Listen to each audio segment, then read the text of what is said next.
This video is brought to you by Squarespace, the best place to build a website on the internet. I worked very hard for my PlayStation 5. Every website that had pre-orders, I created accounts and preset my credit card info and shipping info.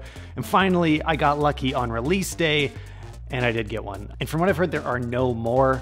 And it really sucks because scalpers seem to have a lot of them. But I am grateful for mine. I've had every single PlayStation. The PS5 has had one of the best launch lineups of all time. So let's see what it's like gaming on this thing just about a month after launch. All right, I'm gonna start with the game that you guys should all be starting with too, and that's Astros Playroom. I was shocked at how good this game was. You know, it wasn't a total surprise because I had played Astrobot Rescue Mission for PlayStation VR, and that was a surprise. It was so good. Astro is the best way to experience the new DualSense controller. That's really, I think, why they built this, is so there could be a first-party PlayStation game that would really show off all these features.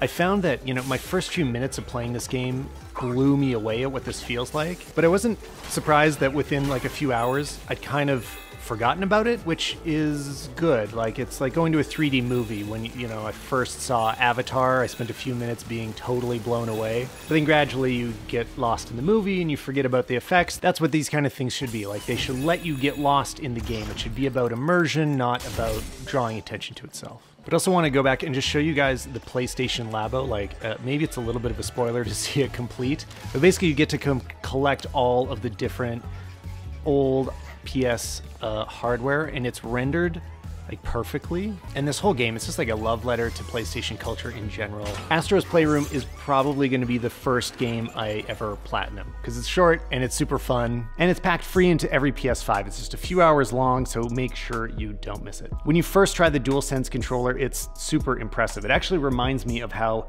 iPhone vibrations got better. Like, I just picked up an iPhone 5 the other day and realized when it vibrates, it feels bad, kind of cheap. I've gotten used to what modern iPhones feel like because there's different intensities or like frequencies. Like, there's low frequencies and high ones.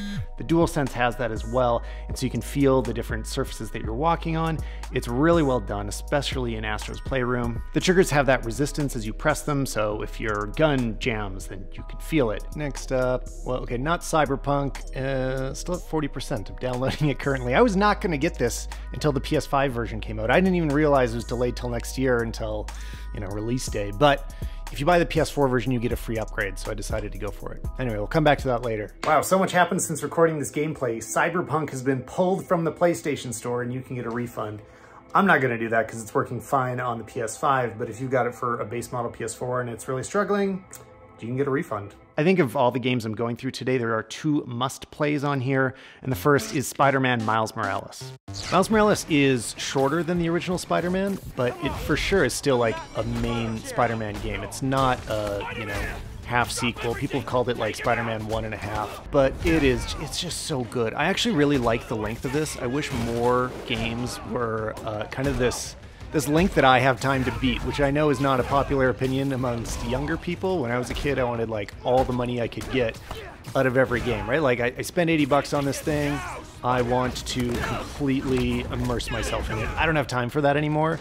So I'd love for developers to kind of have a adult mode, not that kind of adult mode, where, you know, it's like playing on easy, but you can just, you know, you can finish the game. And by the way, I usually do play on easy mode, because most years I only have time to beat like 3 games all year long. Anyway, this is for sure one of them. There have just been so many great moments already leading up to where I am so far. I am totally blown away by this. It is beautiful. Maybe it's been my favorite way to show off the system. Play it. Everybody, play Spider-Man. I mean, most PlayStation owners already did. The fact that it's a PS5 exclusive, you know, it's a lot of the reason people even own a PS4 in the first place. So I think it's going to happen again with the PS5. By the way, that is a lot of the reason that PlayStation is my primary console over Xbox.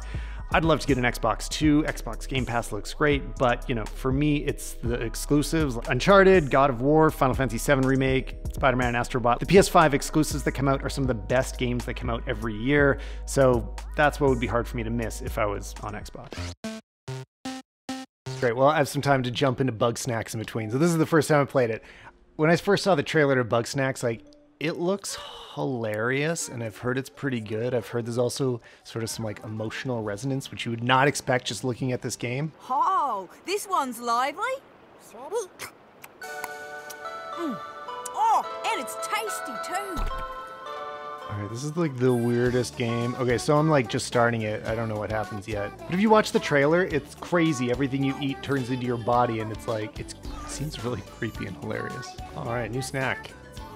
And trophy. Man, this reminds me of, there's this like Muppets episode when I was a kid where the puppets were eating each other and it gave me nightmares, like total body horror puppet stuff. It's giving some nightmares. Okay, I have no idea how into bug snacks I'm gonna get. Maybe I got all the best stuff out of the trailer. I just like that this kind of super weird game development happens at all. So kudos to bug snacks for existing. So no, you might not expect it, but I actually think Sackboy is a pretty great way to show off your PS5. Like, it's such a solid platformer. They've always done a great job with the Little Big Planet games. Sackboy is no exception. Big surprise. It's another PlayStation exclusive, just like Bugsnax, and it actually has very beautiful graphics. Like, just the way that the 4K and the textures and the lighting looks is very impressive. I mean, with all this stuff, check out Digital Foundry to see the breakdowns of what the new consoles are doing, because it's impressive. The comparison of Sackboy on PS4 versus PS5 was especially instructive, because it's like, they look similar enough. Like, the PS4 still looks great, but you're still getting real visible improvements on the PS5. It is using that hardware to make things look better. But actually, here's a good example of what's different. On the PS4, they just don't have these little bits of carpet, and it's really nice watching the way that it moves as I walk through it. Like, just subtle, but brings this tactile feeling to the world.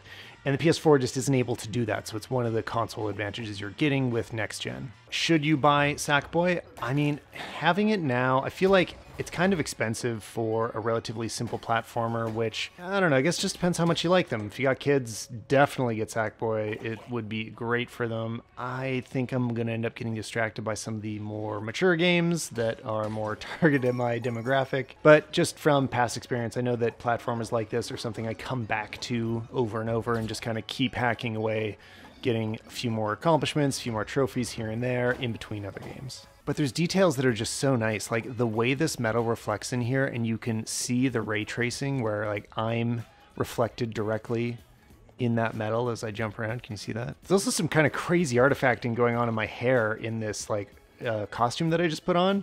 Like, what? Why is it dancing around so much? It looks weird. All right, if you're a Call of Duty fan, avert your eyes, because I'm terrible at this game and you're not going to want to watch me play it. So I have no interest in playing things online. The reason that I get Call of Duty is because it's always a good showpiece for a new system. Like, they spend so much money on graphics and story and acting and writing. It's funny, looking at these games that are undeniably next gen, they look great. It really reminds me how good the PS4 also looked. Because it's not been a total world of difference so far. It's just mostly about increased performance. Like, all of the effects can be turned all the way up. It's usually playing at 60 frames per second. I can actually make it go up to 120 with Call of Duty, which I don't prefer. I don't care about it, but again, if you're a Call of Duty fan, you probably disagree with me. I am a single player offline. Like, I should just probably be in the arcades playing Pac-Man, you know. That's the kind of gamer I am, I guess. But also, Call of Duty has put in some of the controller DualSense stuff that, you know, you can hear it going right now. So that as you pull back on the trigger, there's a little bit of resistance. That's what this game's all about to me. It's just like, look how good it looks. Look how expensive it looks. Cool, blockbuster. All right, but you're not here to see me play worse than you at Call of Duty. Let's switch games. The only times I play Call of Duty is when there's a next-gen system to try out, and I just blast through the campaign, and I'm done with it. So I heard that for the past 13 years, it's been the top-selling game in the month that it was released every single time, which is really amazing. So I'm obviously wrong for not being into it. It's weird, a lot of the best PlayStation 5 titles right now are actually PS4 games, but it does a great job of running them, thankfully. It's funny because it kind of felt like getting a new computer. There weren't a ton of crazy new things you could do with it. Mostly it's the same stuff you could do yesterday, but it's all faster now, and things don't freeze that used to freeze or take forever to load. It's all just smoother and more convenient.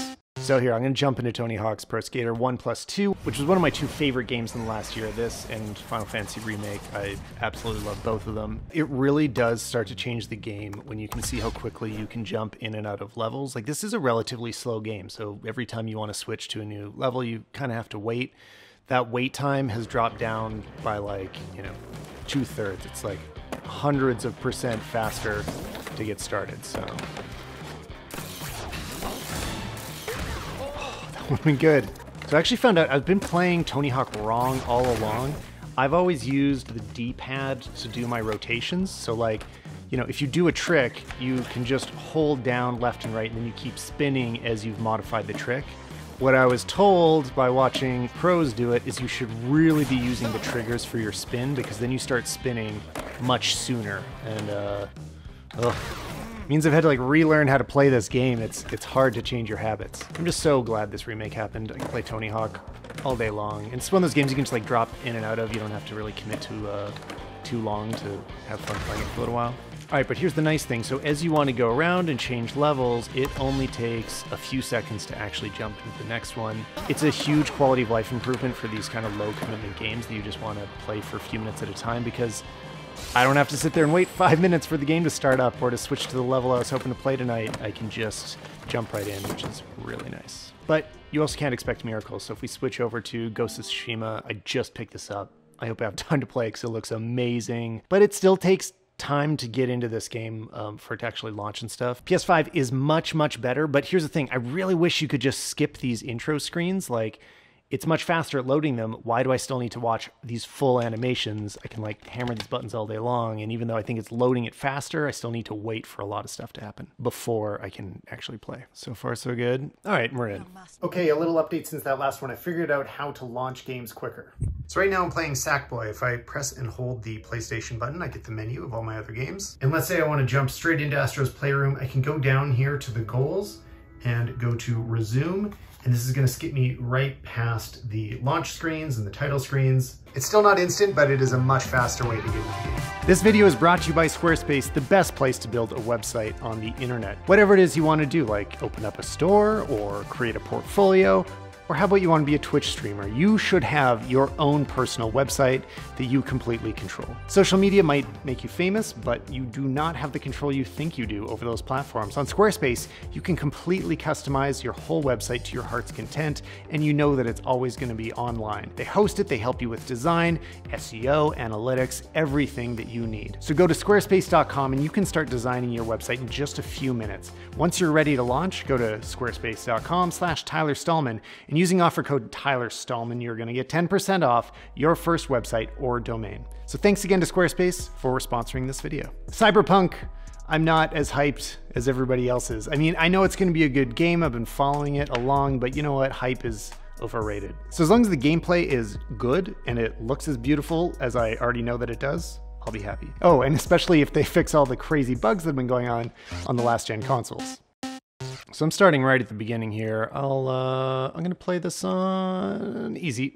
There's gotta be at least one other person out there that can relate to playing on easy, because you just don't have time to play games. All right, who am I gonna be here? I think Nomad. All right, character designer. I don't have much time for this right now. I guess I can't make this look like me because people don't have glasses in the future. Yeah, let's grab some quick tattoos, why not? All right, so if you haven't already seen, you can give your character genitals, and I mean, why not? I think I'm gonna play this a little bit of like a hacker. I don't know, I'm gonna be a little balanced until I know. Okay, I'm like 2 seconds in, there's already a glitch. All right, my first glimpse of Cyberpunk. So if you didn't already see, Cyberpunk has been off to a rocky start. There are some insane glitches on the PS4, like it is running very poorly, and so I'm curious to see how it is on the 5. Uh-oh, crime reported. I wasn't even... Oh. I've tried not to buy into the hype with this game too much. Like, anytime a game promises to be the best thing ever, it is sure to let you down. So, in general, just don't get too hyped about games. Like, you're only going to be disappointed. But you know what? Witcher 3 also had a lot of issues when it first came out, and they did fix all those. It turned out to be one of the best games ever, so I'm pretty confident that Cyberpunk will improve a lot. One thing graphically I see right away is they went really heavy on the film grain, and I know it's kind of controversial, but I'm a big fan of it. Like, it makes it feel so much more like a beautiful movie. If you want to turn film grain off, that's on you, but I think it definitely adds to anything, especially the way they did it on Spiderman. It looked beautiful. But you know what? Frame rate is looking good, which is very important, especially in a game like this. This looks so good. I wouldn't really know that this wasn't a PS5 game if you didn't tell me. Like, If somebody said, yeah, you're playing the PS5 Cyberpunk, I'd be like, yeah, okay, sure. But I have a feeling that Cyberpunk is going to be the new Crisis. Like, this is what you upgrade your PC for. It is the PC game. This makes me want to build a gaming PC. So it's also interesting, a lot of this isn't playing back in true 4K. This is according to Digital Foundry. You know, on my screen here, I mean, it looks sharp enough. It looks good. Those shadows are looking kind of fuzzy there, but I don't think that's any concern.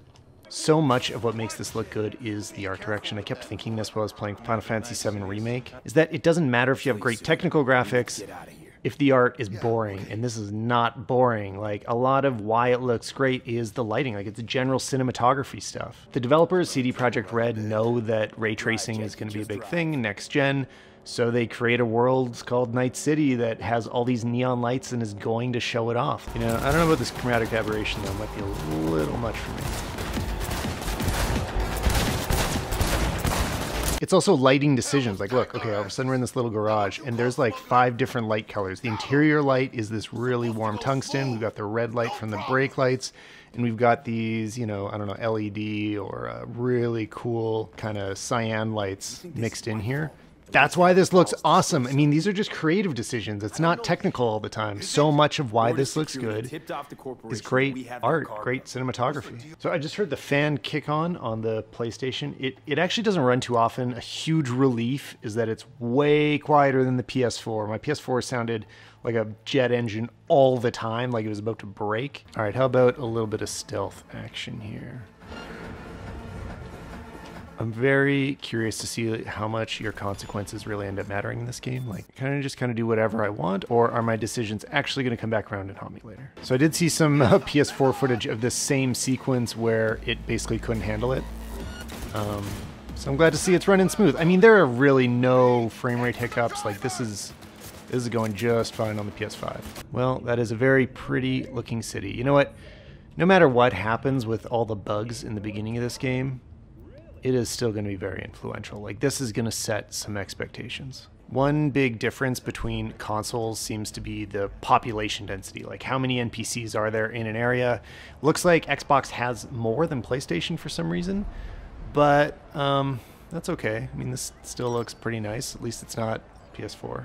But you know what? I don't very often or ever feel jealous of PC gamers. But Cyberpunk, you know what? You got me. I would love to see this on a 3080 right now. All right, I don't think I can survive any of this. I don't even know how to play this game yet. I just started to get a taste of this, but it was a big relief to see that the gameplay totally works on the PS5. So if you have a last-gen console, I'd just wait. Like, don't buy it right now. The problems are crazy, but you know, they'll probably get better. So hang tight. I do not cover gaming nearly as much as I'd like on this channel because it takes time. You got to actually spend time playing the games. So instead I spend a lot of time listening to podcasts. So you could go listen to mine, which is the Stalman podcast, and we talk about creative production and stuff.